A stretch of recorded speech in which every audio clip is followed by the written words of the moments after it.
computador, ¿ya? Y bueno, dar la más cordial de la bienvenida a cada uno de los y las presentes el día de hoy. En esta charla que se enmarca en el programa de bienestar, ¿cierto? En donde la Dirección de Formación e Identidad se hace protagonista en torno a este diálogo que vamos a sostener con nuestro capellán de CB Ovalle, el padre Gerardo Soto, quien nos va a profundizar acerca del tema de la solidaridad y la fraternidad, la misericordia de Dios hecha carne. Bien, María Esther, si quieres tú dar la bienvenida también a los presentes. Claro, sí, bueno, muy cordial bienvenida de nuevo a todos los que se han integrado recientemente. Agradecer mucho la disponibilidad del padre Gerardo Soto, que es capellán desde hace un tiempo en Ovalle, pero que con esto de la cuarentena como que no nos habíamos podido conocer mucho. Y efectivamente, como decía José Luis, esta charla, junto con otra serie de charlas más de capellanes, se insertan dentro de este programa. ¿Por qué? Porque queremos entenderlo de una forma integral. No solo es atajar un problema de una dificultad psicológica real, sino también cuidar, prevenir, y en esa prevención y en ese cuidado, esa mirada integral a la persona nos habla de una dimensión espiritual clave, clarísima, que nos da un marco de sentido inigualable. Por eso es un lujo, de verdad, es un lujo poder contar con estas instancias en que nuestros capellanes, porque por aquí hoy nos habla el padre Gerardo, el otro mes nos habló el padre Jorge, el próximo mes tendremos otro capellán, ellos nos quieren transmitir alguna luz más a partir de nuestra inspiración cristiana para poder nosotros fortalecernos como personas y como sociedad, pero desde la luz de la fe. Por eso es una instancia muy, muy, muy interesante. No es muy común, por eso creo que hay que aprovecharla muy bien, muy bien. Digo que es un lujo porque los capellanes son personas que, bueno, que han entregado su vida a esto, a la evangelización, a Cristo, a enamorarse más de Cristo y en ese enamorarse, pues darlo a los demás. Así que yo agradecerle solo al padre Gerardo, agradecer también a José Luis, pues todas las diligencias, todo el buen hacer para poder contar hoy con esta charla que además se enmarca en un contexto muy, muy querido para nosotros como Santo Tomás o como formación de identidad incluso, ¿no? Que es nuestro tema sello de este año, con la mirada del Padre Hurtado, pero con unos valores que son transversales y que tocan y ojalá sigan tocando y cada vez más el corazón nuestro. Y cuando digo el corazón nuestro, digo el cada uno de nosotros y que luego se nos note en nuestra vida, porque si yo me tomo en serio esto del vivir con fraternidad y con solidaridad, voy ayudando a transformar el mundo a un mundo más fraterno y más solidario. No hay que esperarlo todo de algunas personas, ¿no? Yo también soy protagonista, ¿no? Cada uno somos protagonistas. Entonces, eso, muy bienvenidos, bienvenidas. Vamos a tener una dinámica que nos permita también luego conversar con el padre, de tal forma que pueda darse este diálogo también. No sea solo escuchar, llenarse, sino también intercambiar. Esa comunicación también es una señal de fraternidad, ¿cierto? Entonces, desde ese corazón fraterno, pues disfrutemos, ¿no? Yo creo, ¿no? de esta instancia de formación y de crecimiento interior. Muchas gracias, José Luis. Muchas gracias, Esther. Entonces damos el paso al padre Gerardo Soto, quien nos hablará de la solidaridad y la fraternidad, la misericordia de Dios hecha carne. Padre. Muy bien, muy bien. Los invito a que comencemos con una pequeña oración, la oración de abandono. Voy a ir diciéndole y ustedes también en su interior podrían ir repitiendo una oración muy hermosa del padre Larrañaga. Dice así: Padre, en tus manos me pongo, haz de mí lo que quieras. Por todo lo que hagas de mí, te doy gracias. Estoy dispuesto a todo, lo acepto todo con tal de que tu voluntad se haga en mí y en todas tus criaturas. No deseo nada más, Dios mío. En el nombre del Padre, y del Hijo, y del Espíritu Santo. Amén. Muy bien, queridos amigos. Compartiré con ustedes esta reflexión intentando responder a lo que se me ha solicitado. El tema, como lo han dicho, es solidaridad y fraternidad de la misericordia de Dios hecha carne. Pero después vienen unos puntitos que también me pusieron aquí en el tema, que es Dios vive en lo cotidiano, Dios no nos pide imposibles, la piedra angular de la vida es el amor y la misericordia. Esos 3 puntitos, y quisiera entonces hacer hincapié en eso. Bueno, les contaré, les confesaré que mi primera reacción cuando me pidieron que si podía dar un tema, una reflexión, dije que sí. Pero después me dije a mí mismo, ¿dónde me he metido? Cuando me entregaron la temática. Pero ya no había vuelta atrás, así que me dediqué a reflexionar para poner en palabras algo que todos tal vez hemos aprendido en nuestro camino espiritual. Quisiera darle un sentido espiritual a esto. Es difícil hablar de novedades y cosas nuevas, sino que se trata en este momento, lo que quisiera yo es de recordar, volver a traer al corazón aquello que ya sabemos. Y para inspirar esto, encontré un librito que hacía tiempo que tenía guardado, escrito por un sacerdote cisterciense, un monje, Thomas Keating, reconocido internacionalmente por su colosal obra de poner al alcance de consagrados y laicos de hoy la rica y antiquísima tradición contemplativa cristiana. Por allí voy a ir un poquito, ¿no? Él, en este pequeño librito, describe sobre las experiencias de Santa Teresa de Lisieux, partiendo de algunas parábolas del Evangelio. Esto me ayudará a compartir y voy a comenzar entonces con una pequeña parábola de la levadura en la masa.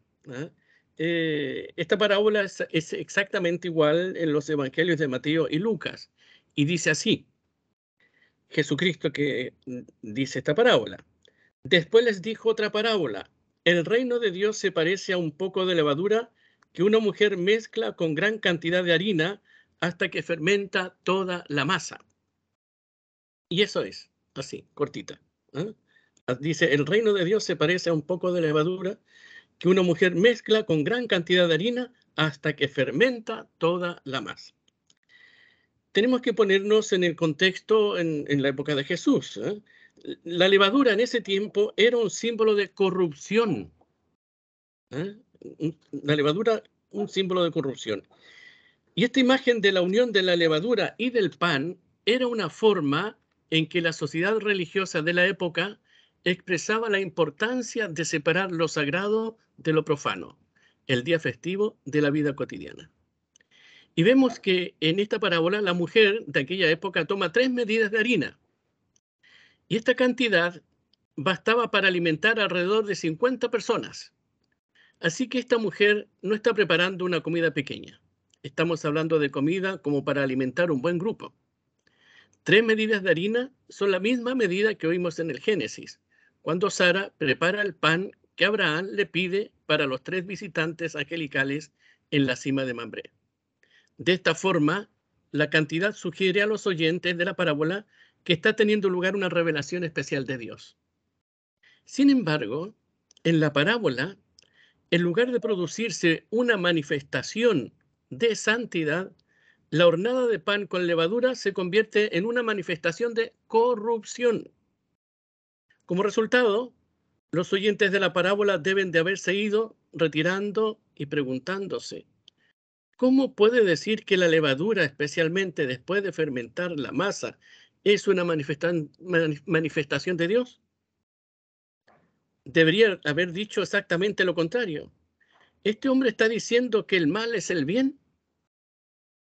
Si, como hemos visto, el pan con levadura era el símbolo popular de la corrupción, 50 hogazas de pan deben haber sugerido una gran corrupción. Entonces, vamos a interpretar un poquito esta parábola. La parábola evidentemente despierta un interrogante. ¿Cómo sabemos lo que es bueno y lo que es malo? Es la pregunta que hoy todos nos podemos hacer. ¿Cómo vamos a saber lo que es bueno y lo que es malo? Semejante pregunta presupone que uno posee un sistema de valores. Y es nuestro sistema de valores lo que Jesús confronta aquí en esta parábola. Tal vez necesitemos dudar de lo que pensamos, que es bueno y que es malo. Debemos ponerlo en sospecha. Como vemos en los evangelios, el reino de Dios no se limita a los lugares sagrados. Dios se siente libre para llegar hasta nosotros como y cuando Él desee. El reino de Dios está presente en la vida cotidiana, en el diario vivir. cuando también suceden acontecimientos que nosotros consideramos desastrosos e incluso malos. Dios nunca está ausente. Es simplemente nuestro sistema de valores que nos hace pensar que Dios no puede estar presente cuando las cosas, según nuestro propio juicio, salen mal o son terribles. La parábola de la levadura sugiere que Dios está más presente que nunca cuando las cosas están mal. La levadura, símbolo de lo que consideramos malo para nosotros, podría ser, por ejemplo, las discapacidades físicas, mentales o morales en nosotros o en las personas que queremos. Jesús enseña que el reino de Dios está presente allí. Pero ¿de qué manera está presente? Es lo que tenemos que descubrir. Este es el desafío de la vida cotidiana. Dios siempre está allí, pero a veces nos decimos, Dios no puede estar aquí. O podemos preguntarnos, si Dios es absolutamente misericordioso y omnipotente, ¿por qué permite que me suceda todo esto? ¿Dónde está Dios? ¿Dónde está Jesús? Podemos preguntarnos, ¿dónde está Dios que siempre me dice cuánto me ama y protege? Entonces nos decimos, Dios, por favor, haz algo. Lo que Dios quiere no es cambiar las situaciones que parecen destructivas o corruptivas. Él espera cambiarnos a nosotros. Cambiarnos a veces puede suscitar desastres. Poseemos ideas preconcebidas que nunca han sido cuestionadas, formas de pensar que llevamos con nosotros desde la infancia o que adoptamos en algún momento de nuestra vida. La mayor parte de esos valores, si no todos, no son los del Evangelio. Dios nos invita a cambiarlos. Y si no podemos hacerlo solos, nos proporciona circunstancias que pueden parecernos insuperables o abrumadoras. Qué importante es esto. Santa Teresa, Teresita de Lisieux, Teresita del Niño Jesús, se enfrentó a este tipo de problemas.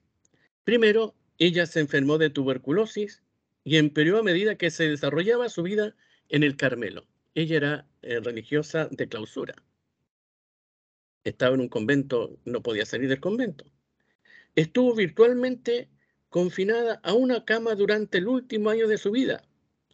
Ya no podía alabar a Dios junto a su comunidad en la capilla. No podía asistir a misa diariamente.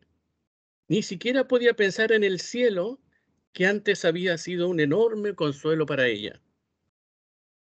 Teresa sintió que el cielo estaba cerrado para ella. Así lo vivió. Como si hubiera una cortina de hierro entre Dios y ella. Cada vez que intentaba pensar en Él, en otras palabras, su dolorosa enfermedad y su purificación espiritual tuvieron lugar al mismo tiempo. ¿Qué nos sucede a nosotros? A veces 3 o 4 perturbaciones vienen a la vez, o situaciones difíciles. Es posible que suframos males físicos, mentales, morales y espirituales, todos al mismo tiempo. Cuando las personas pasan por estas situaciones, necesitan todo el apoyo y cercanía que podamos darles, porque realmente están sufriendo y debemos acompañarlas. Pero debemos preguntarnos también, ¿solo sentimos perturbaciones físicas, mentales, morales o espirituales? ¿La experiencia del sufrimiento intenso es la única realidad? Y aquí pasamos un poco a pensar en Jesús, el centro de nuestras vidas, el centro de nuestra institución, el que nos va a dar los valores reales. La pasión, muerte y resurrección de Cristo se llevan a cabo en nosotros a través de los acontecimientos de la vida cotidiana, es decir, a través de lo que ocurre. Su resurrección se halla debajo de cualquier situación de, entre comillas, corrupción que exista. Y a su debido tiempo saldrá a la luz. La resurrección saldrá a la luz. La cruz y la resurrección son 2 caras de la misma realidad, aunque a veces experimentamos una más que la otra. En el cristiano están juntas. No importa cuál predomina, porque la otra siempre está presente. La pasión, la muerte y la resurrección. Observemos la situación desde el punto de vista del poder de Dios. Dios, lo sabemos, ¿no?, envió al mundo a su único Hijo, Jesucristo, quien, como dice San Pablo, se hizo pecado por nosotros. Es decir, Jesucristo, al hacerse uno de nosotros, Dios solidarizó con nosotros. Y desde aquí arranca la solidaridad cristiana, pues parte de Dios. Dios es el primer solidario con nuestro sufrimiento, con nuestro dolor, con nuestra vida. En otras palabras, Jesús tomó sobre sí mismo todas las consecuencias de nuestros pecados en la cruz. Y las consecuencias principales son la sensación de ausencia de Dios, la sensación de alienación de Dios e incluso el sentimiento de ser rechazado por Dios. ¿Quién no habrá sentido esto? Solemos identificarnos muchas veces con Jesús o con Dios más por nuestras virtudes que por nuestros pecados. Es nuestro pecado y debilidad lo que Cristo ha tomado sobre sí. Todas las consecuencias del pecado personal simbolizadas en su descenso al infierno.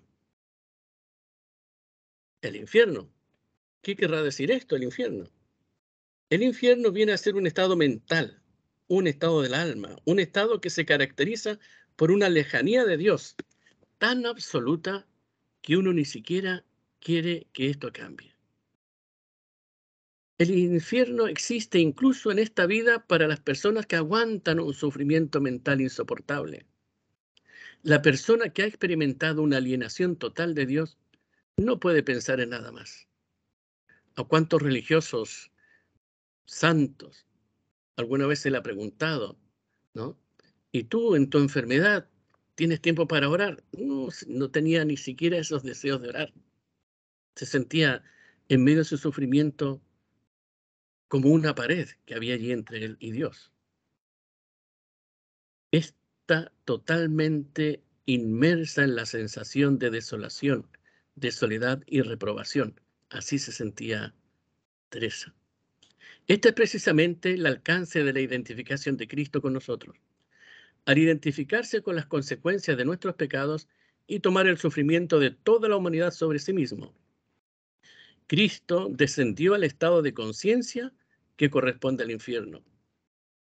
O más exactamente podemos decir que es el infierno. Vamos a ir entendiendo de a poquito por qué digo todo esto. Participar en esta clase de ausencia o alienación de Dios es la identificación más poderosa y madura con Jesús que se puede alcanzar en la vida cristiana.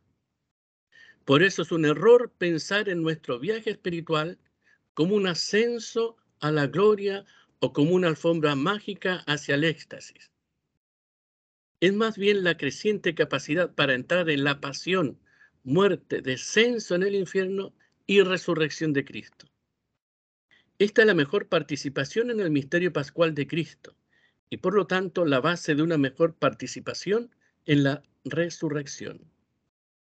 Es también la participación más importante en la salvación del mundo, que es el gran proyecto de solidaridad y fraternidad que Jesús inició y logró en su propia humanidad y ahora nos invita a compartir. Teresa aceptó esta invitación con todo su corazón, escribiendo hacia el final de su vida el sufrimiento en este valle de lágrimas.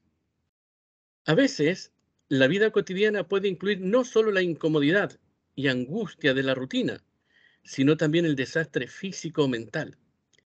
En el caso de Teresa, su padre sufrió una enfermedad mental después de que ella ingresó en el convento. Después de haber enviado 4 de sus hijas, incluyendo a su favorita, al convento. Sufrió una enfermedad fuerte, psicológica. No resulta sorprendente que sufriera un colapso mental. El papá de Teresa. Sabemos que después fue declarado santo junto a su esposa. Qué hermoso esto, un matrimonio santo. No resulta sorprendente que sufriera un colapso mental. Celina, la hermana de Teresa, se quedó en su casa para cuidarlo porque quedó viudo y él pudo visitar el convento en raras ocasiones. Pudo visitar a sus hijas en raras ocasiones. Fue una prueba tremendamente difícil para Teresa porque ella se sentía muy apegada a su padre. En sus cartas a Salina escribe que juntos están realizando pasos gigantescos en el amor de Dios al aceptar la situación, vivirla y alabar a Dios por la misteriosa obra que está realizando. Podemos estar seguros de que incluso la enfermedad mental es parte del plan de Dios. Dios puede estar utilizando esa enfermedad para la santificación de una persona, quizá mucho más de lo que podamos comprender.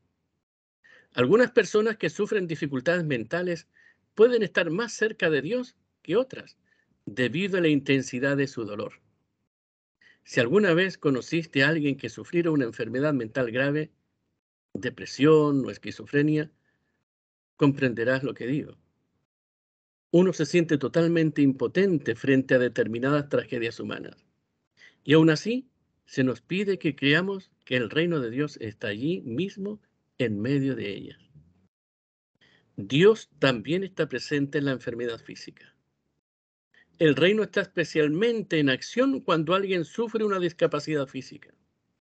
Está también en acción, como sugiere Jesús, en las personas marginadas de una sociedad particular.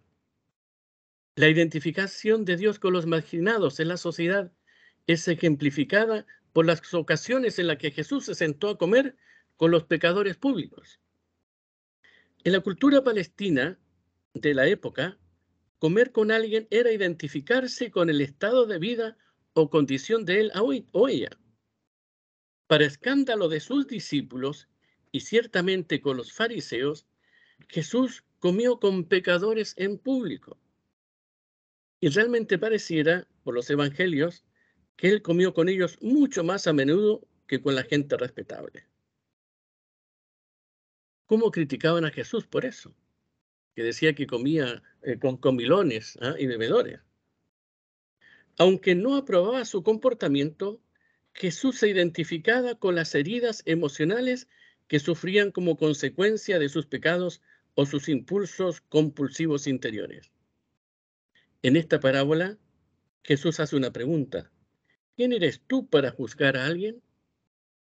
Ciertamente, nosotros no somos jueces porque para estar calificado, un juez necesita conocer todos los hechos y nadie nos ha designado para juzgar a nadie. Teresa se esforzó mucho para practicar los consejos de Jesús expresados en el Sermón de la Montaña. Ella comenzó a extender su mano a los demás en pequeñas cosas, porque había Dios en ellos. Teresa siempre estaba pensando en otras personas y haciéndoles pequeños favores, aunque sintiera en su interior rabia y malestar. Cuando era novicia, ella cuenta, acompañaba a una hermana anciana, una viejita, que necesitaba ayuda para llegar al coro donde rezaban desde la enfermería. Tenía que acompañarla. La hermana era muy enojona y nada de lo que Teresa hacía lograba complacerla. Le decía, pon atención, que no me vaya a caer. Eres solo una niña, ten cuidado. No importaba lo que Teresa hiciera, nada podía satisfacer a la hermana anciana. Como lo relata ella misma en su biografía, Historia de un alma, dice, oré fervientemente por esta hermana que me había causado tanta lucha. Intenté hacer todo lo posible por ella, y cuando me sentía tentada a responderle bruscamente, me apresuraba a concederle una sonrisa amigable y hablar de otras cosas. Teresa soportó sus quejas día tras día. Después de un año de llevar a la anciana monja a vísperas, o sea, a la oración de la tarde, todos los días, y ser reprendida casi a cada paso, Teresa oyó estas palabras de la anciana. Cada vez que nos encontramos, usted me presenta tan encantadora sonrisa. ¿Qué encuentra usted tan atractivo en mí? Teresa dice que no recuerda lo que respondió, pero escribió acerca de lo que sintió. ¿Qué me atraía? Se pregunta Teresa. Era Jesús escondido en las profundidades de su alma. Jesús volvía atractivo incluso lo más amargo. En otras ocasiones, en lugar de acercarse a los demás, Teresa, ¿qué hacía? Teresa se alejaba, porque sabía que si se acercaba podía llegar a dar un golpe a la otra persona, una cachetada, un puñetazo. Cuando estamos enojados con alguien y queremos decirle una palabra áspera para ponerlo en su lugar o compartir con ellos un poco de copucheo, que lo lastimaría, sería mejor darse en retirada. Una vez, Teresa sintió que sus emociones hervían y creyó que iba a decir algo que lastimaría a alguien y que si quedaba allí un minuto más, no podría evitarlo, justificando que tenía algo muy importante que hacer en la sacristía. Literalmente huyó, eso lo cuenta ella, y se sentó en los peldaños de la sacristía con su corazón latiendo aceleradamente. Escribe ella, yo solo quería defenderme en ese momento, pero afortunadamente tuve una brillante idea.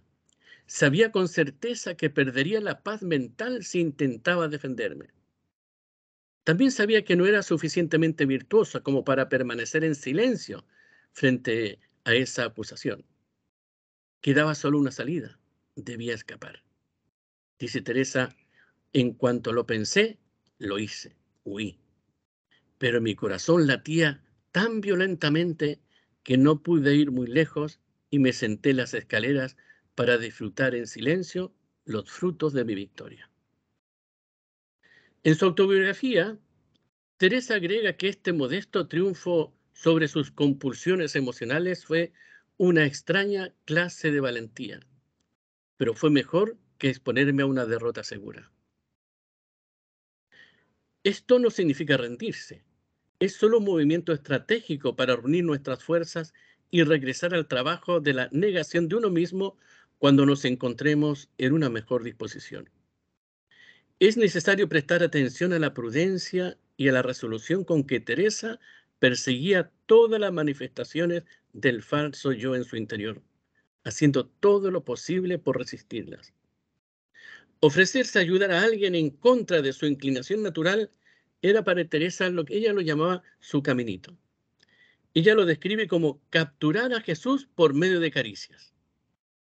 No progresó en desmantelar el falso yo, experimentando grandes consolaciones espirituales, sino por medio de la práctica diaria de abandonar sus inclinaciones egoístas e incluso darles la bienvenida, porque le demostraban la profundidad de su propia debilidad y fragilidad. Esta es la razón por la que ella podía decir, incluso si tuviera en mi conciencia todos los crímenes imaginables, no perdería nada de mi confianza en Dios. ¿Por qué? Porque ella creía firmemente que Jesús en su pasión y muerte había tomado todas las consecuencias del pecado sobre sí mismo y luego se había levantado de entre los muertos, llevando con él a todos los que habían aceptado su invitación a seguirlo. Esta es la convicción de Teresa.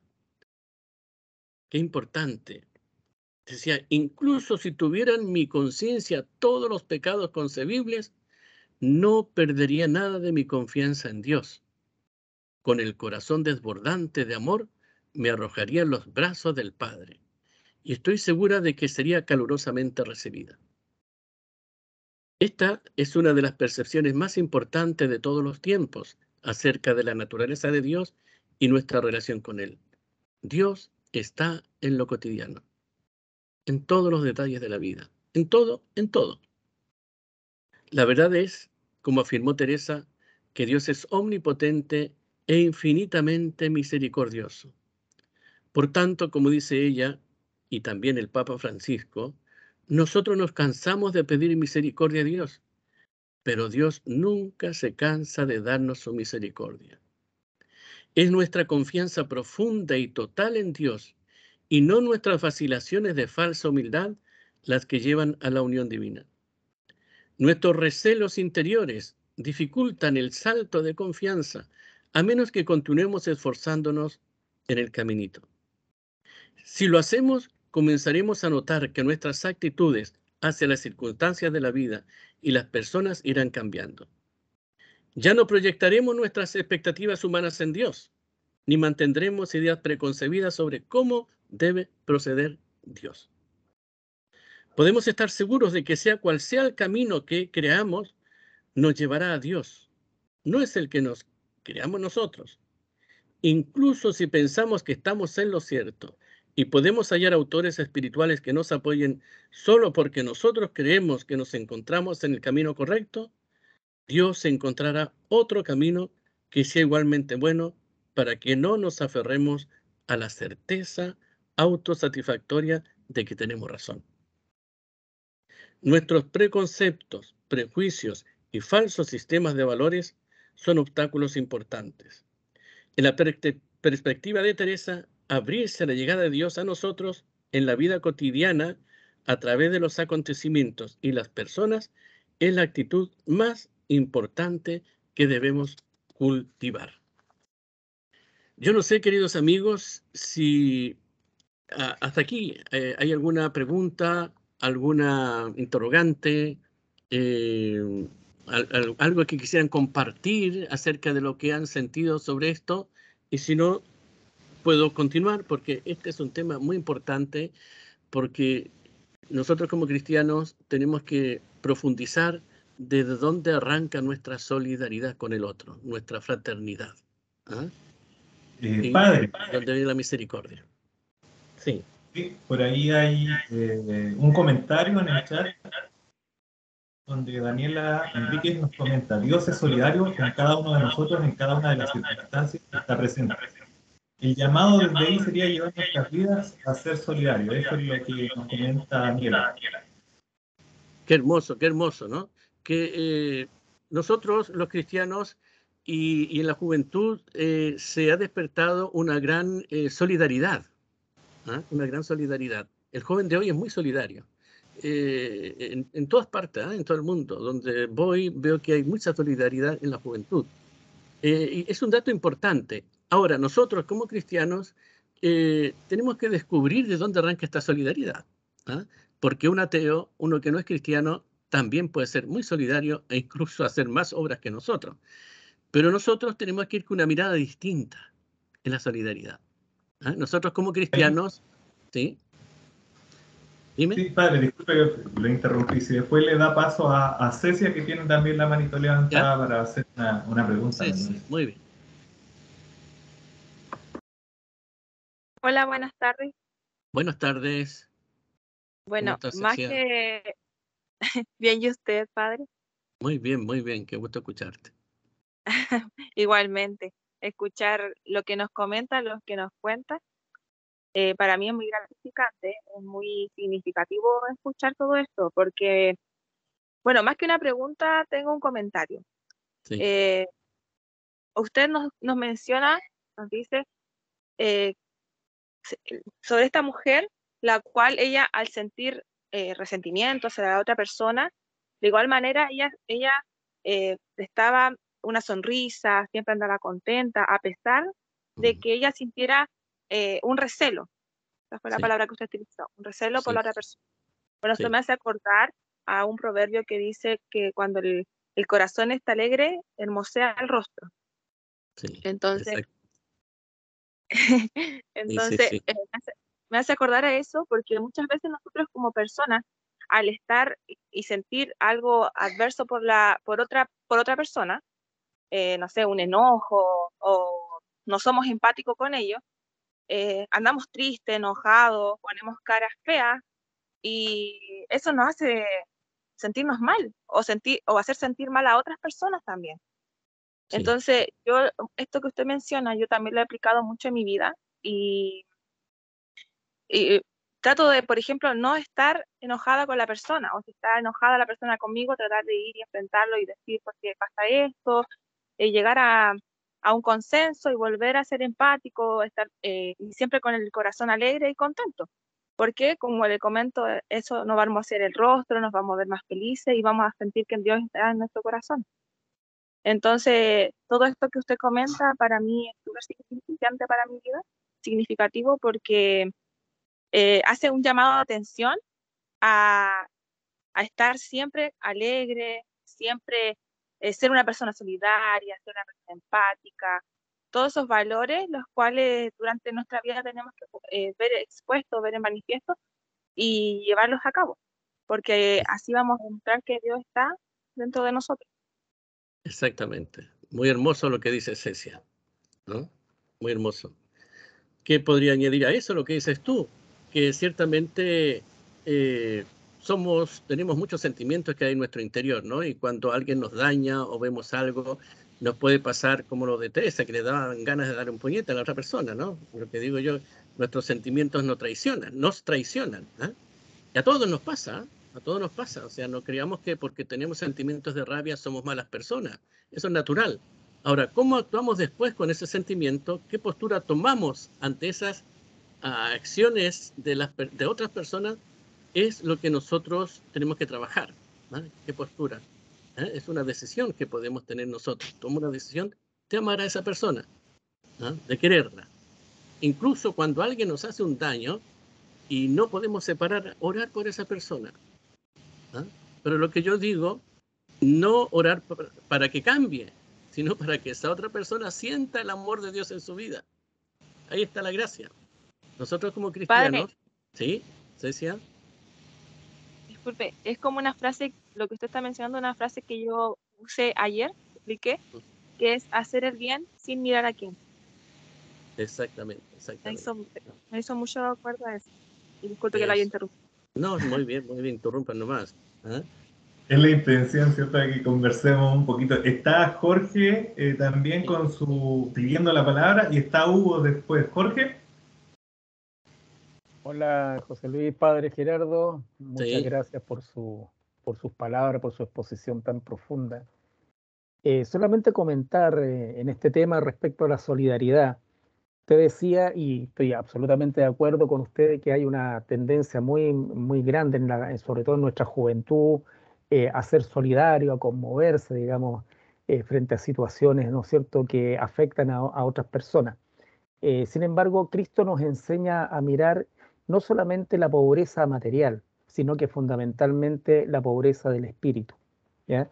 El gran mensaje que nos deja ahí, la gran enseñanza que nos deja Cristo, es que la verdadera pobreza está cuando no tenemos a Dios en nuestro corazón.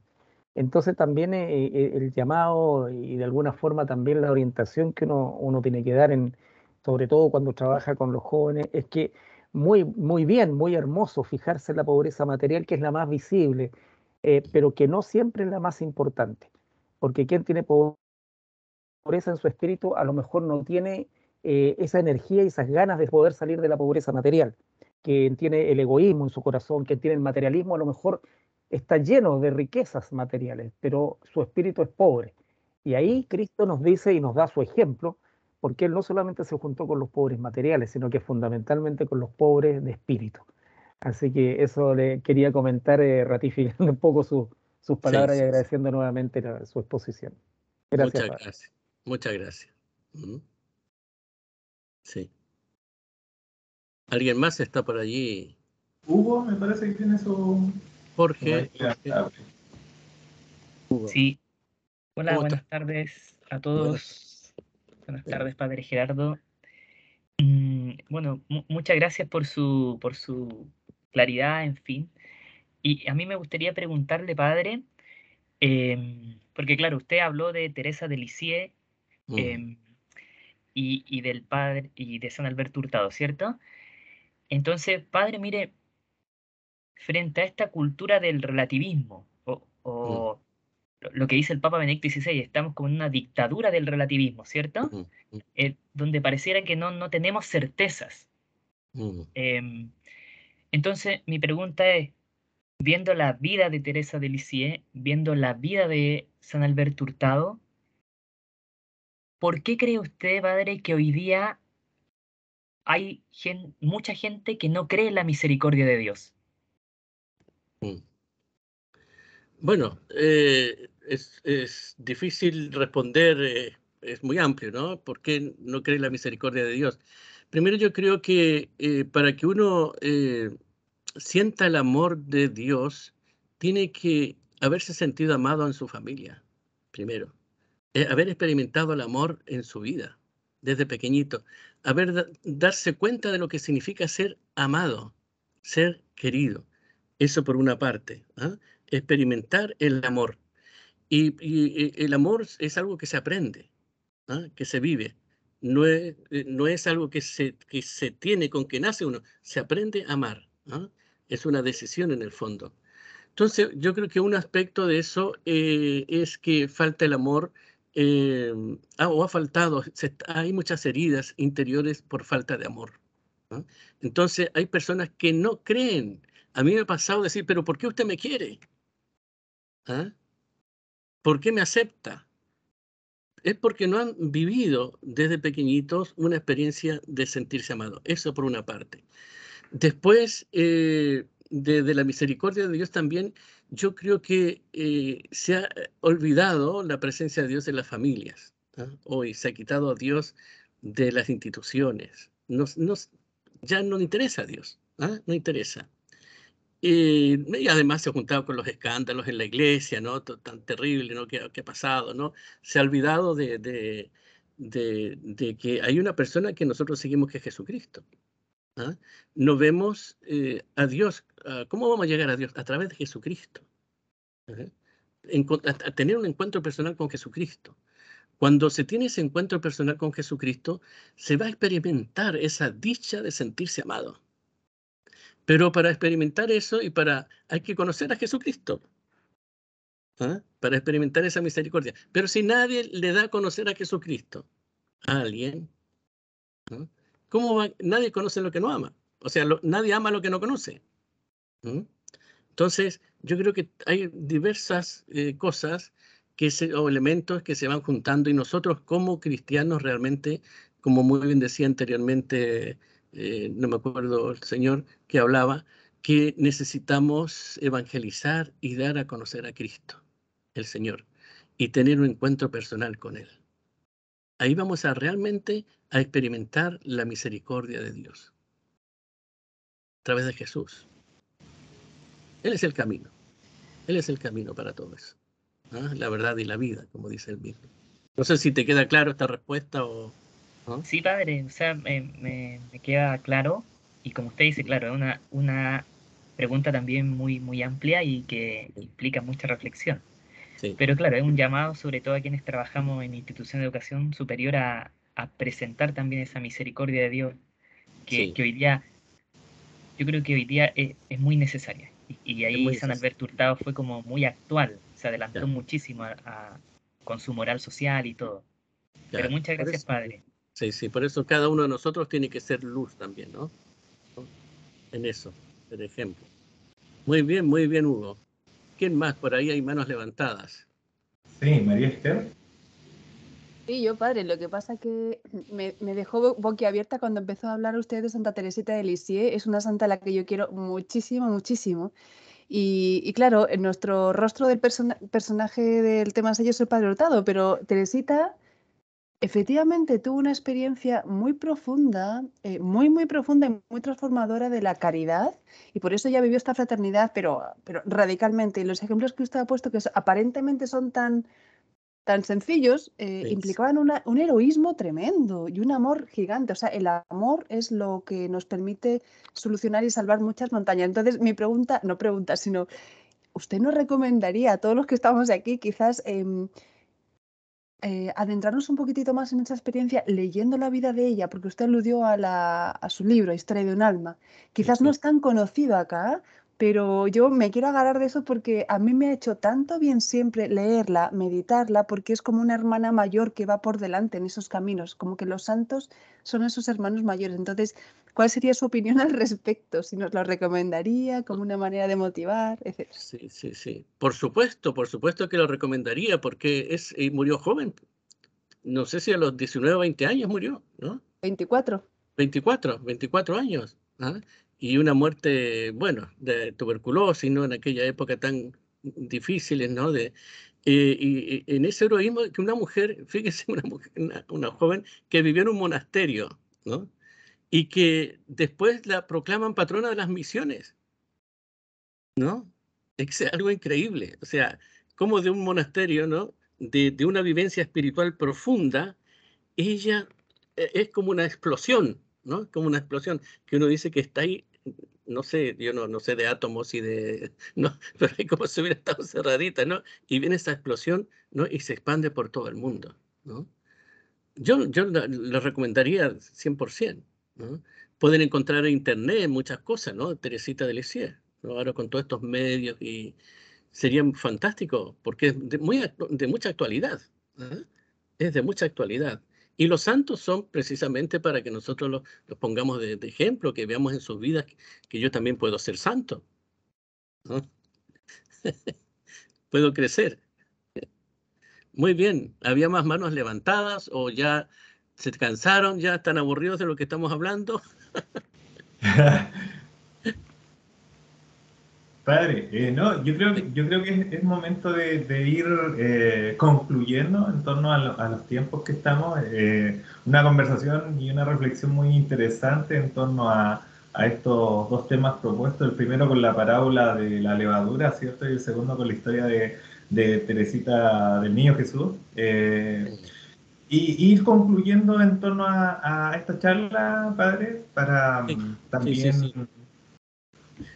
Bueno, yo lo que quisiera, sí, terminar como conclusión, como dices tú, primero que nos adentremos en nosotros, en nuestra persona. Mientras más nos conocemos, más conocemos a Dios. ¿Ah?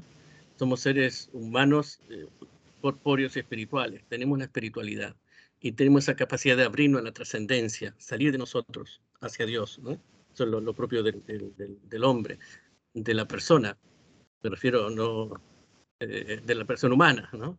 Y cada vez que nosotros nos encontremos con dificultades o no sabemos las respuestas, tenemos que ir a Jesucristo.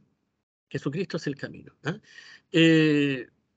Y ver a Jesucristo en el pobre, en el que sufre. Si yo hago una obra de misericordia, como decía Teresita, es que yo veo a Jesucristo allí, ¿no? En esa persona, el rostro de Dios. Esa persona es templo de Dios. Y en esas circunstancias más conflictivas, difíciles, en que nos encontremos nosotros, otras personas, también está Dios. Lo importante es descubrir de qué manera está Dios allí, hacer ese discernimiento, ¿no? Y ver que en toda nuestra vida diaria está Dios, está el reino de Dios, como decía Teresita. ¿Mm?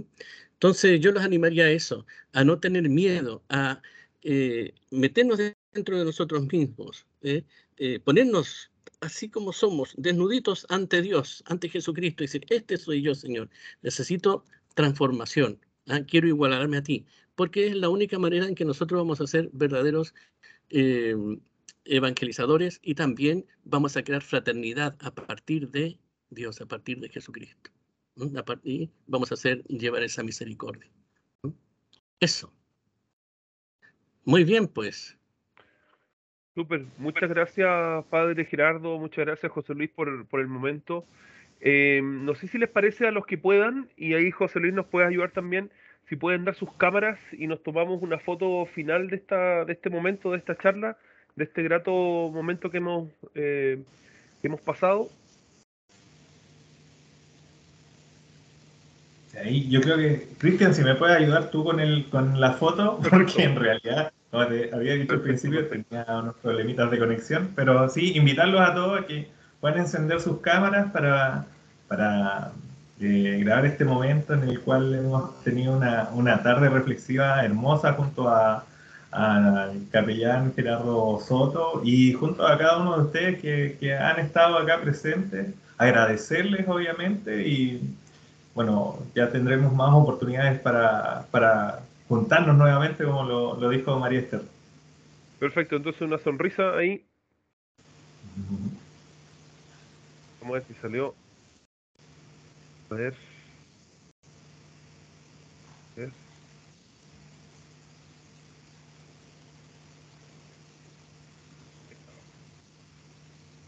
Ahí estamos.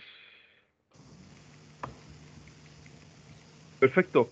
Muchísimas gracias, Padre Gerardo. Muchísimas gracias, José Luis, por este momento. Y muchísimas gracias también a todos y a todas los que nos encontramos y nos acompañaron. Y quedamos desde ya invitados para la charla próxima, que va a ser el día jueves 30 de junio.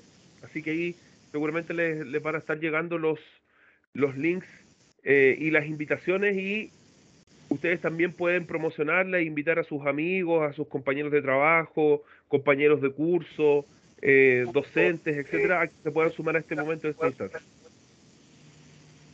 Listo. Muchas gracias. Muy bien. Que estén muy bien, muy buenas noches. Padre, muchas Buenas gracias. noches. Muchas gracias. Gracias, Chao, padre. buenas noches. Estamos encontrando por acá. Gracias a todos los que participaron en el Uy. día de hoy. Chao, chao.